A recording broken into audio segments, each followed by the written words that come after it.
દેશી ચૂલાનું દેશી મેનુ છે એટલે બધી એની દેશી આઈટમ હોય તો મજા આવે. પંજાબી પીઝા ને એવું કઈ હા ને એવું જમણવારમાં હોય પણ આજે નથી અત્યારે. આ દાખલા તરીકે અત્યારનું આજનું જે મેનુ છે ને એ પાર્ટી લગ્ન પ્રમાણમાં બધાને મોરબીનું અમારે રમેશ ભદ્રા એપલ ઇવેન્ટ, અંજલિ ઇવેન્ટ, અંજલિ ઓર્કેસ્ટ્રા એના ઘરે પ્રસંગ છે અને એને કીધું ભાઈ મારા બધાય કલાકારો આવવાના છે ને એ બધાય દેશી ખાવાવાળા છે એટલે સાદું મેનુ બનાવો.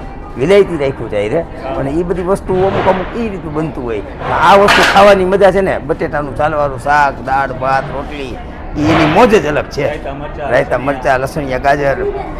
હાલો દૂસરાવાલા ઈસ્ટર્ન તૈયાર હો. હા ઈસ્ટર્ન ગમે ત્યારે ઈસ્ટર્ન. હા ઈસ્ટર્ન કેમ બધી ઈસ્ટર્ન વસ્તુ આવવા માંડી એમ ઘરે મરચા કરીને આમ. હા પિસ્ટન હોય આમાં ઈસ્ટર્ન મરચા. તેલ હલાવવાનું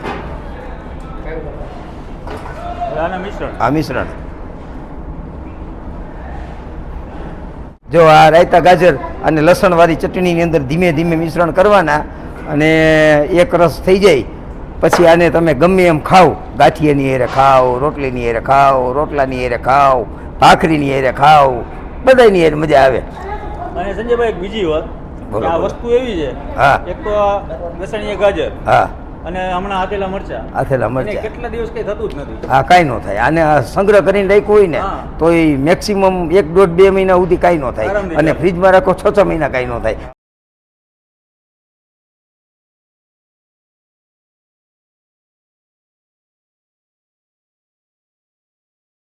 જય માતાજી, જય મોગલ, જય શ્રી કૃષ્ણ, જય દ્વારકાધીશ. તમે સંજયભાઈની અવનવી રેસીપી તો જોવો જ છો, પણ આજે શાક નથી બનાવવાના, નથી કંઈ દાળ બનાવવાના, પણ એક આજે છે ને અલગ જ રીતના ઘણા બધા લોકોને ખ્યાલ નથી કે ઘણી બધી બહેનોને પણ ખ્યાલ નથી કે આથેલા મરચાં અને લસણિયા ગાજર કેવી રીતે બનાવાય. તો આજે એની રેસીપી આજે સંજયભાઈ આપણને આપશે. તો આપણે સંજયભાઈ સાથે વાત કરીએ અને તમને રેસીપી પૂરેપૂરી બતાવીએ. જય જીનેન્દ્ર. જય જીનેન્દ્ર, જય મા અન્નપૂર્ણા. આજે નથી શાક, નથી દાળ, નથી શાક, નથી દાળ, કાંઈ ન હોય ને તોય રોટલાની યાર ખાવ ને, રોટલીની યાર ખાવ ને, ભાતની યાર ખાવ ને તોય મજા આવે. એ રાયતા, મરચાં, લસણિયા, ગાજર. આ બધું ધીમે ધીમે ધીમે ધીમે અથાણું, રોટલી, લસણની ચટણી બધા જે ખાતા હોય ને એમને કંઈ શાકભાગ નથી ખાવા તો આ મરચું ને રોટલો ખાધો હોય ને એની મને મોજ પડી જાય. રાયતા, મરચાં. આ વઢવાણિયા મરચાંને ચીરા કરી નાખ્યા છે અને આની અંદર આ રાયના પૂરિયા.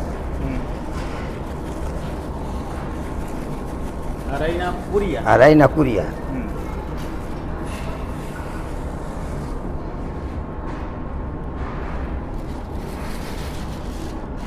આ હિંગ. આ હિંગ.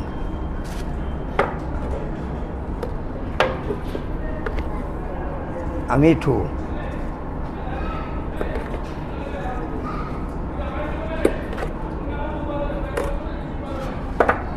લીંબુનો રસ. હા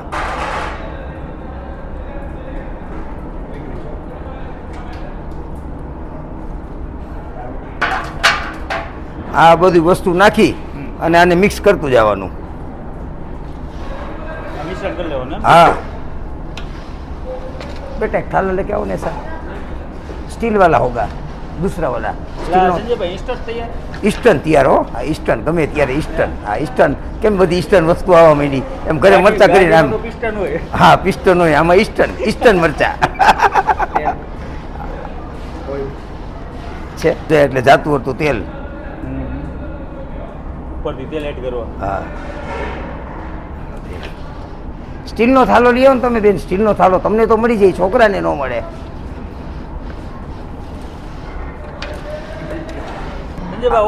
આ રાયતા મરચા તૈયાર. ઈસ્ટર્ન રાયતા મરચા તૈયાર. એમ હવે લસણિયા, ગાજર. આ તો દેશી ચૂલાનું દેશી મેનુ છે એટલે બધી એની દેશી આઈટમ હોય તો મજા આવે.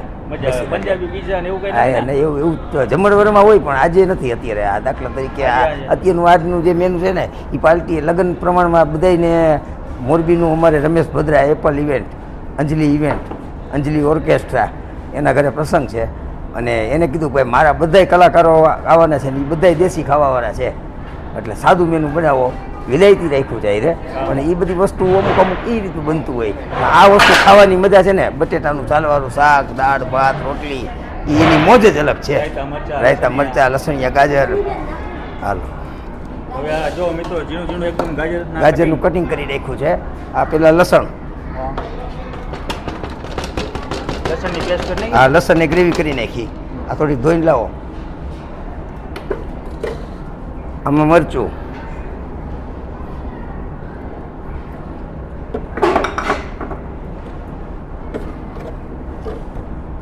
મીઠું તેલ આપજો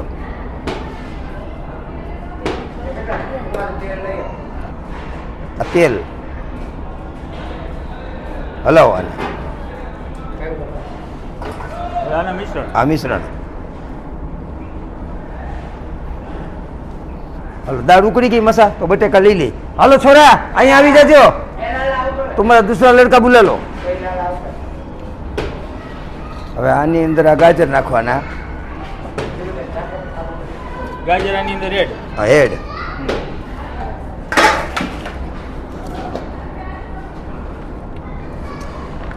જોતા જ મોઢામાં પાણી આવે તો તેલ લઈ આ ગઈકાલે કયો છોકરો હતો ગઈકાલે એ લઈ ગયો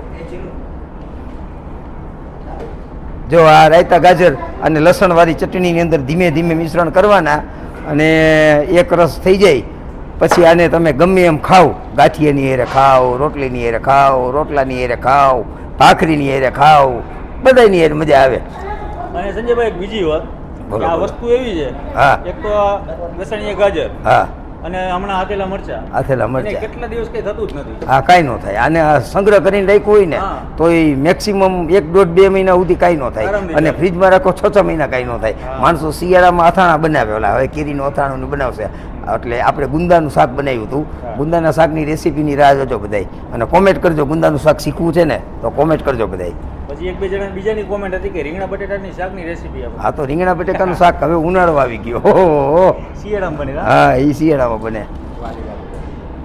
હા કોથમરી. સંજયભાઈની આવી ગઈ લીલી લીલી કોથમરી વાલી વાલી કોથમીર હા આ તો આ લસણિયા ગાજર આપણા તૈયાર ઉપરથી નીચે નીચેથી ઉપર તો સંજયભાઈ આ રેસીપી આ રેસીપી અહીંયા કમ્પ્લીટ રેડી સંજયભાઈને તડબડાટી બોલાવે છે રેસીપીમાં બાકી તમને તો આજ કે આ વિડીયો કેવો લાગ્યો એ કોમેન્ટ કરજો ખાસ કરીને આ એમ બરાબર સંજયભાઈ મજા આવે આનંદ સંજયભાઈ લઈ આવશે નવું નવું લાવશે નવું ઘણું આવશે હવે સિઝન ચાલુ થશે ને લગ્ન ગાળાની બાટલાની છૂટ નો આપણે તો આપણે ચૂલે રસોઈ બનાવશું ચૂલે ચાઇનીઝ પંજાબી મેક્સિકન ઇટાલિયન થાઈ ફૂડ બધું ખવડાવવું જ છે ખવડાવવું છે હા જય માતાજી